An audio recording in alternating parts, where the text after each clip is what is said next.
Here's how to apply for family leave insurance online. We recommend you watch the entire video before applying. You can see timestamps that outline each topic in the video description. Before applying, review the eligibility requirements at myleavebenefits.nj.gov. This video will guide you through the FL1 application, the standard online application for the family leave insurance. If you received state temporary disability benefits for pregnancy and/or childbirth recovery and want to transition immediately to bonding leave, do not complete the FL1. Instead, fill out the FL2 transitional bonding application. Learn more at myleavebenefits.nj.gov/maternity. If you need family leave to cope with domestic or sexual violence, or to care for a family member who is coping, you must submit a paper FL1 application. Visit myleavebenefits.nj.gov/survivors to learn more. For all other scenarios, you can apply either online or by paper. When deciding which works best for you, consider the following. When applying online, you'll get immediate confirmation that we've received it, and the application prevents you from accidentally skipping questions. The online application works best with Google Chrome, Microsoft Edge, or Mozilla Firefox browsers. We don't recommend using your phone. When you apply by paper, you are not required to provide demographic information like race, gender, and ethnicity. In the online application, there are limited options for this information. File your application on your first day of leave or within 30 days after your leave begins. If planning ahead, you can start a draft online application up to 60 days in advance of your leave. Be sure to view the important tips in this video on how to save your draft and certify your claim once your leave begins. You'll need about 30 minutes to file your application. The application is divided into 3 parts. First, you'll provide personal information. Next, you'll provide information about your reason for leave. And last, you'll answer questions about your employment history.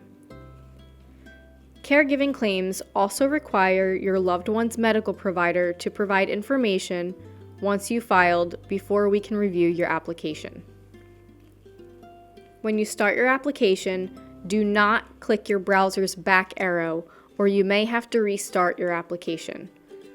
To return to a prior page, click the gray section tabs on the top of the page or revise your answers when prompted on each section's summary page. To begin, go to myleavebenefits.nj.gov/FLI and click Start an Application. Create an online profile or log into an existing profile.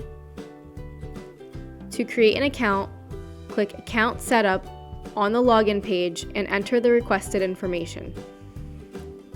Log in and read the instructions carefully, then click the box at the bottom of the page to continue. First, confirm your Social Security number, name, and date of birth. If this information is incorrect, select No and provide the correct information. If it is correct, select Yes and continue. Next, enter your demographic information. This information is for data and reporting purposes. It does not affect your eligibility for benefits. Answer if you are a resident of the United States. Your answer to this question will not affect your eligibility for benefits. Provide your home address where you currently reside. This cannot be a P.O. box. You can provide a different address for your payment to be mailed. This can be a P.O. box. To learn more about how you will be paid, visit myleavebenefits.nj.gov/yourpayment. Next, answer if you are a citizen of the United States. You need a valid Social Security number to apply for family leave insurance.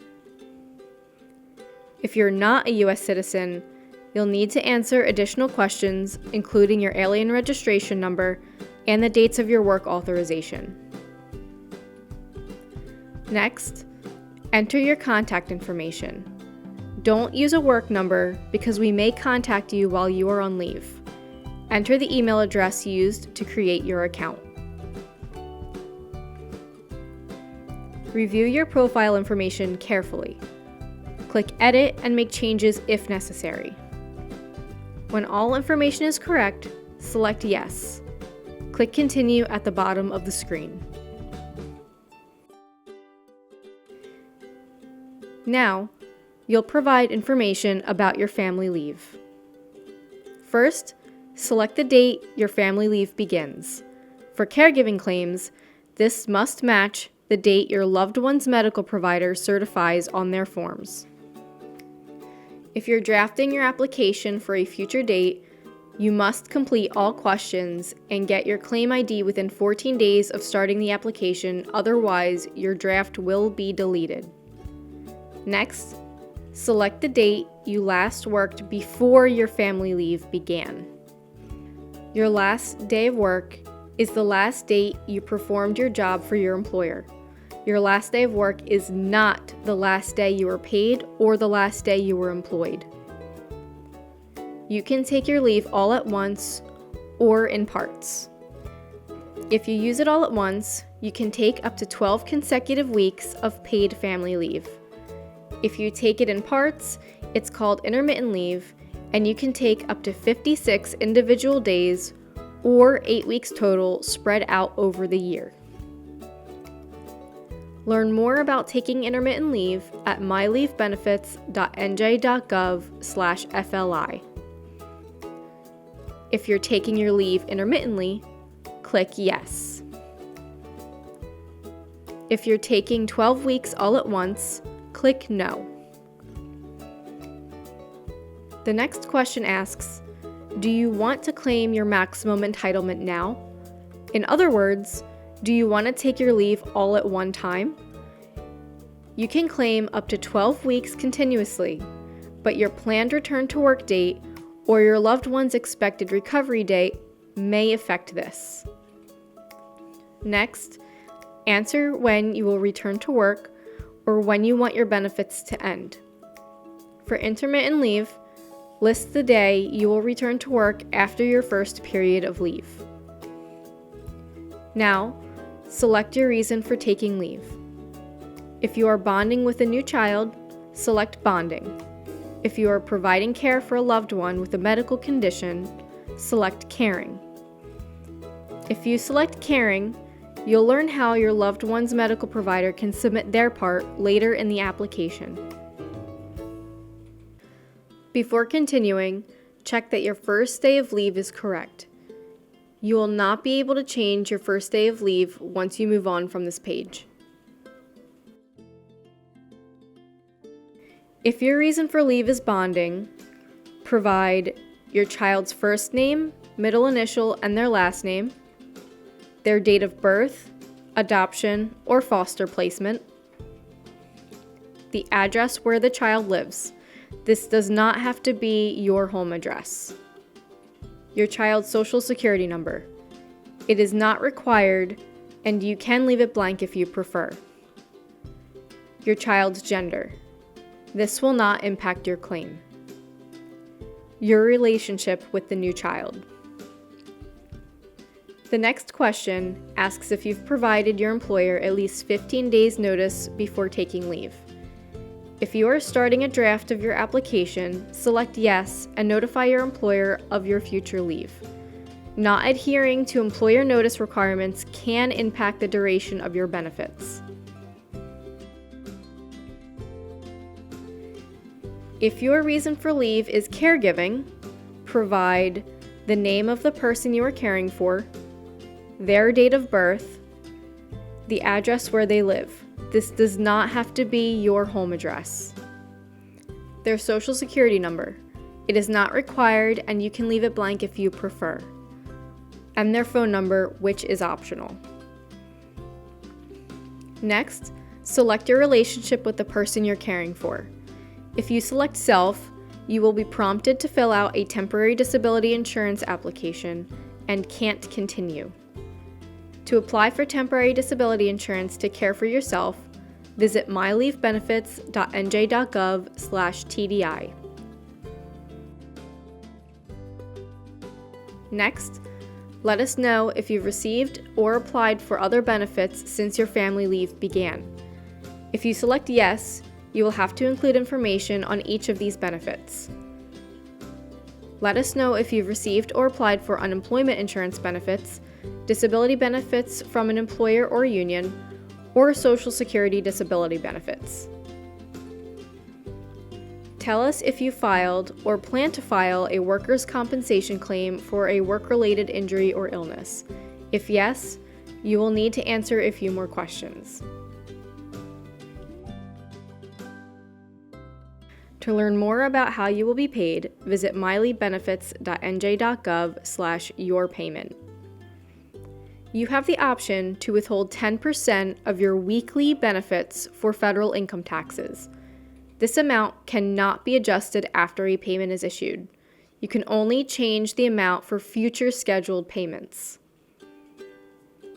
Review the family leave information you entered and make changes if necessary. Next, provide your employment information. You'll see a list of employers we have wage records for. When prompted, enter details for each employer, including name, address, and phone number. Select if your employer is an educational institution. If yes, provide dates of school recesses. You cannot receive benefits during a school recess. If you have more than one recess during your period of family leave benefits, list the first one and we will contact you for additional information. Next, select when you worked for this employer. Your last day should be the last day you performed work for your employer. Then select why you stopped working. If you are taking leave from this employer to bond with a new child or care for a loved one, you can select on approved leave. Select if your separation is permanent. Enter your physical work location. List the department, section, division, or unit you worked for. If you are a union member, enter your union information. Next, select whether you are a full-time or a part-time employee and input the hours you work in an average week. If you don't have regular work hours, leave those boxes empty and select Schedule varies from week to week. Indicate if you are paid for any days off after your last day of work outside of your regular wages. In this section, we want to learn about any paid time off, such as paid sick, vacation, or severance pay. If you have received this type of pay, provide the dates you've received it. If you've received payment for one day, enter that day in the From field and the To field. These dates must be after your last day of work. For reference, your last day of work will be highlighted on the calendar. There are several options for the type of payments. They include paid time off, which includes vacation, sick, or personal leave, supplemental benefits or gratuities like a bonus, difference between weekly wage and family leave benefits. This means your employer supplements your family leave benefits so that you make your full wages. Full salary advance, meaning your employer provides your pay up front while you wait to receive family leave benefits. Once you're approved for family leave benefits, you would pay your employer back. And regular pay. Select this if you are not taking leave from this employer. In the To date line, enter the day you stop working to take family leave benefits. In this case, you will provide more information in a later section of the application. Select the type of payment you've received. Insert the total amount you've received for each set of dates. Next, let us know if you've received or applied for pension benefits from your current employer. If yes, you'll answer a few follow-up questions. If your employer contributes to your pension, it could reduce your family leave benefit amount. If your employer does not contribute to your pension, it will have no impact on your claim. Select again if you are taking family leave intermittently. If you are, input the days you did not work. Do not enter future dates. List the dates you have already taken in order with the earliest date at the top. Do not skip rows. Review your employer information and check that it is accurate. If you have other employers, fill out this information for each of them. If an employer from the 18 months before your claim is not listed, add them in now. After entering your employer information, click the confirmation button at the bottom of the page. If you're starting your application before your leave, your draft will be saved once you've completed this step and received your claim ID. Next is the most important step, certifying your claim. If you've started a draft application, the certification screen will be unavailable until after your first day of leave. Return within 14 days of the start of your leave to certify and file your claim. To return to your draft to certify, go to myleavebenefits.nj.gov/FLI and click Finish an application you started. To certify your claim, click Yes and File My Claim on the certification screen. You'll see a confirmation screen with a claim identification number at the bottom of the page. Keep this claim identification number for your records. If you provided an email address, you'll get a summary of your claim information emailed to you, which includes your claim identification number. If your most recent employer has a private family leave insurance plan, this page will look a little different. Contact your employer about applying for family leave benefits through their approved private insurance carrier. Wait, you're not done yet. For caregiving claims, you will see a blue link at the top of the page called a Form M01. This is the filing instructions for your loved one's medical provider. The filing instructions have a unique code called the Form ID that the provider needs to submit with their part of the application. This Form ID is different from your claim identification number. Be sure not to confuse the two. If you're taking leave intermittently, you will see a link for a Form C01, an intermittent leave form. Download this form to fill out additional leave dates as you take them and mail or fax it back to us. You can also fill out the intermittent leave schedule on the paper version of the family leave insurance application and mail or fax it back to us. For mailing and fax instructions, visit myleavebenefits.nj.gov/contact. If your fax gets a busy signal, keep trying. We recommend trying to fax documents early in the morning. Use the Access Claim Documents feature at myleavebenefits.nj.gov/FLI to return to any of these forms later. Remember to download and print the medical provider's filing instructions and any other forms, certify your claim, and check the status of your application at myleavebenefits.nj.gov. We hope this guide has been helpful to you. Listen to our podcast series to learn more about our programs at myleavebenefits.nj.gov/podcast. Thanks for watching.